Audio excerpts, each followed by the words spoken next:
Finally guys हम आ चुके हैं इस टाइम पर काटपुर, और यहाँ पर कुछ ही देर में आने वाले चंद्रशेखर भाई। जय भीम भाई।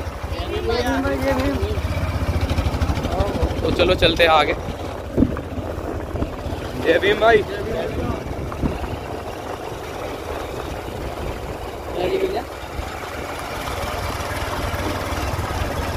जय भीम भाई। जय भीम भाई। जय भीम साहब। जय भीम साहब। चलो आगे। सो फाइनली गाइज हम आ चुके हैं काटपुर में, और यहाँ पर कुछ ही देर में आने वाले अपने चंद्रशेखर भाई। तो चलो अंदर जाके देखते हैं क्या क्या सिस्टम है।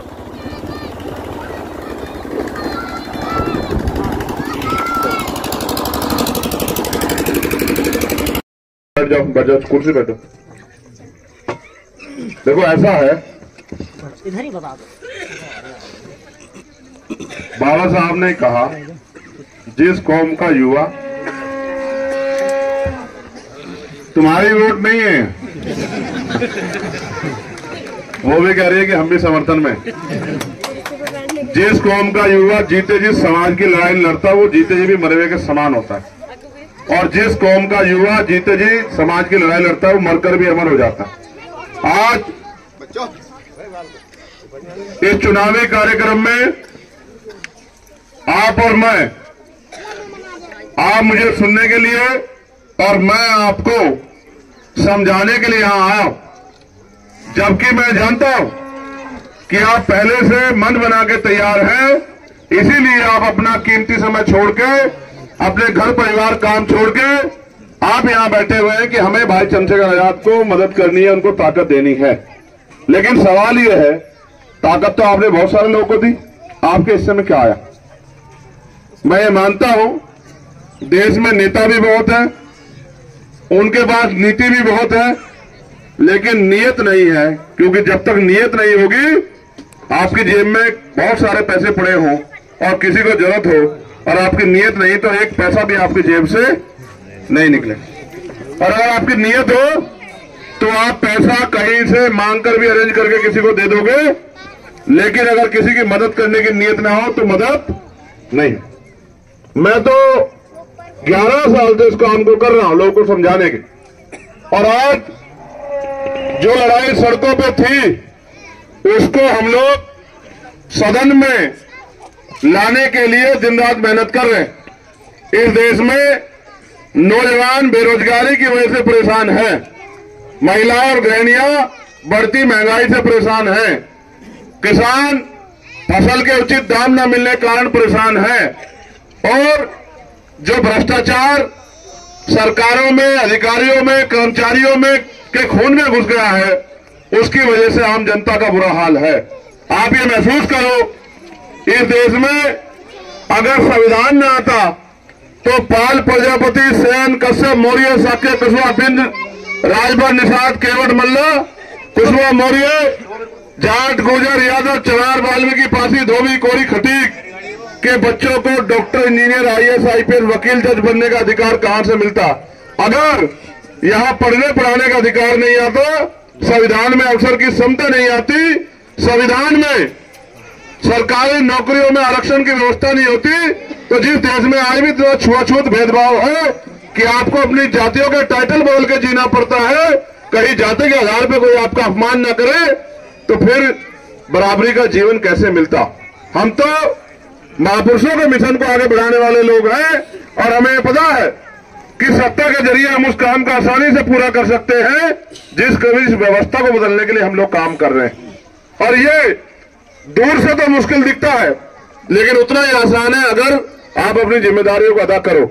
मैं बस आपसे कहने आया, आपने मन भी बना रखा, सारी बात है, लेकिन ललित की तरह मत कर देना कि कुछ वोट किसी और को दे देना, कुछ और किसी और को देना, कुछ ललित को, ऐसा मत कर देना।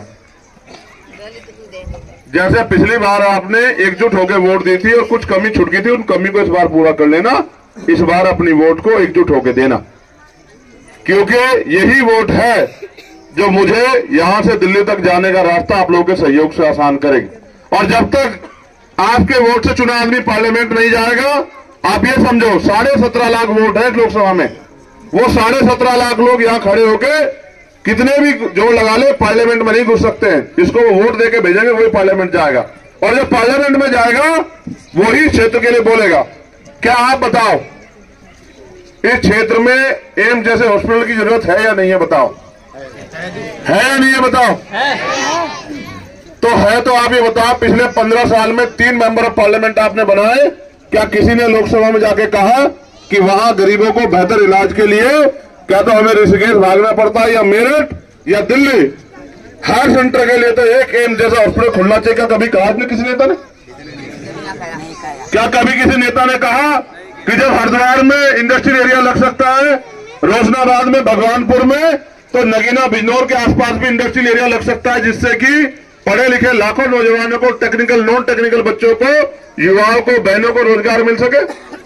बीटेक, एमटेक, पॉलिटेक्निक, ITI और नॉन टेक्निकल बच्चों को जिन्होंने हाई स्कूल, इंटर, BA की हो, MA की हो, उनको भी क्या कभी किसी नेता ने कहा कि बैकलॉग भरा होना चाहिए? आपके सामने 69,000 शिक्षक भर्ती आई और 20,000 पदों पे घोटाला हुआ। 4 दिन तक हम लोग दिल्ली में आंदोलन करते रहे। बड़ी मुश्किल, लखनऊ में बड़ी मुश्किल से 6,800 नौकरियां सरकार से हमने रिलीज करवाई, और जब वो नौकरियां रिलीज हो गई तो कोर्ट से उस नौकरियों को रोकने का काम जो है इसी सरकार ने किया।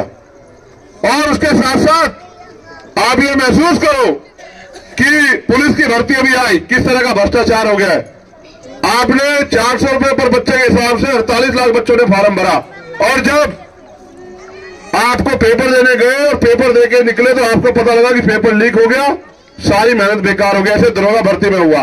तो आप ये बताओ, अब लेटरल एंट्री संविदा से लोगों की भर्ती हो रही है, तो फिर ये दलित पिछड़े वर्ग को आरक्षण मिला है, तो भाई इस आरक्षण का क्या फायदा हो जब सरकारी नौकरियां खत्म हो जाएगी, सरकारी डिपार्टमेंट ही खत्म हो जाएंगे, क्योंकि अब तो निजीकरण प्राइवेट हो रहा है। आप ये महसूस करो, एक घर में 4 बच्चे हैं और चारों अगर किसी पैतृक रोजगार से, खेती से भी जुड़ जाए, तो कितने दिन तक वो अपने परिवारों को आगे बढ़ने पे खुशहाल कर सकते हैं, अगर आपको इसके अलावा कोई रास्ता ना हो। लेकिन ये सरकार इस बारे में नहीं सोचती। ये 350 का सिलेंडर 1150 रुपए में देती है, 120 रुपए का बिजली का आने वाला बिल 600 रुपए का देती है, और बिजली का बिल समय पर जमा ना करो तो आपका कनेक्शन काट देती है। और तो और 45-50 रुपए का आने वाला पेट्रोल 100 रुपए का आता है। महंगाई कमर तोड़ रही है। अभी का रिकॉर्ड है कि 80% बेरोजगारी आज देश में हो गई है। मोदी जी ने तो हमें बहुत अच्छे अच्छे सपने दिखाए थे कि हम ये करेंगे वो करेंगे, लेकिन उसके बजाय ये हुआ कि आज रोटी के लिए भी लोग मोहताज हो गए। रोटी की व्यवस्था भी नहीं है। सरकार हमें 4 किलो राशन देकर एहसान करती है। 4 किलो राशन मुश्किल से 10 दिन चलता है, 20 दिन गरीब क्या खाएंगे, भूखे रहेंगे। आप महसूस करो, 4 किलो राशन 200 रुपए का आ जाएगा, 800 रुपए पर सिलेंडर के हिसाब से ये सरकार हमसे पैसा लेती है। तो आप बताओ, सरकार हमें कुछ दे रही है, ले रही है? 1 रुपए का सामान खरीदोगे 28% टैक्स जाएगा। एक परिवार कम से कम 5,000 रुपए का टैक्स, 5,000 रुपए का सामान खरीदते महीने में 1,400 रुपए टैक्स ले जाते हैं। तो आप बताओ, ये सरकार उन 1,400 रुपए को हमारे ऊपर क्यों नहीं लगाती? ये सरकार अमीरों की गूंगी बहरी सरकार है, जो पूंजीपति पैसों वालों की है। हमें इस सरकार में अगर स्वाभिमान सम्मान से जीना है तो उसका एक ही रास्ता है कि जब हम मौका मिले तो हम इस सरकार को बदल के अपने लोगों को कुर्सी में बिठाएं। और ये अधिकार बाबा साहब अम्बेडकर ने अपने 4-4 बच्चों कुर्बानियों से वोट के हथियार के रूप में हमें दिया है। जो 5 साल में हमें मौका आता है कि जो व्यक्ति हमारी सुनवाई नहीं करता, जो हमारे लिए पॉलिसी नहीं बनाता, जो हमारी आवाज नहीं उठाता, उसे बदल के दूसरे व्यक्ति को मौका दे दें। इस बार फिर 19 तारीख को 2024 में ये मौका आपके सामने आ गया है। अप्रैल का महीना है और अप्रैल का महीना भी बहुत अच्छा महीना है। इसी महीने में डॉक्टर बाबा साहब अम्बेडकर पैदा हुए, इसी महीने में राष्ट्रपिता ज्योतिबा फुले पैदा हुए, और इसी महीने में हमें 19 तारीख को अपनी ताकत का निर्माण करना है। अपने कीमती वोट को, चुनाव निशान क्या पहला है हमारा, बताओ? महिलाओं को बताने दो क्या है निशान। मोहर कहाँ लगेगी, बटन कहाँ का दबेगा। तो 19 तारीख को हमें वोट देकर केतली को ताकतवर बनाना है और अपने हाथों को मजबूत करना, जिससे कि हमें किसी आगे हाथ फैलाना ना। आज पढ़ी लिखी बहनें भी रोजगार करने की इच्छा रखते हो, कहां से करोगे रोजगार? सरकार तो नौकरी निकालती नहीं। पहले हर साल 6-7 बच्चे आर्मी में, पुलिस में, पटवारी में, सेक्रेटरी में, रेलवे में, मास्टर कहीं ना कहीं लग जाते थे, 5-7 घर अपने पैरों पे खड़े जाते। अब तो नौकरी नाम की चीज भी नहीं रही है। आने वाले कल में मजदूरी भी नहीं रहेगी, क्योंकि जिस काम को एक परिवार 10 दिन में करता था, 1 साल का अनाज तैयार करता था, उसे मशीन 2 घंटे में करके चली जाती। आने वाले कल में मजदूरी भी नहीं रहेगी। तो मैं आपसे अपील करता हूं, 19 तारीख को जब आप वोट डालने जाए तो अपने कीमती वोट को कौन से निशान पर डालोगे? अब आपके मन में सवाल होगा कि वोट देंगे केतली को और चली जाएगी मोदी जी के पास, है?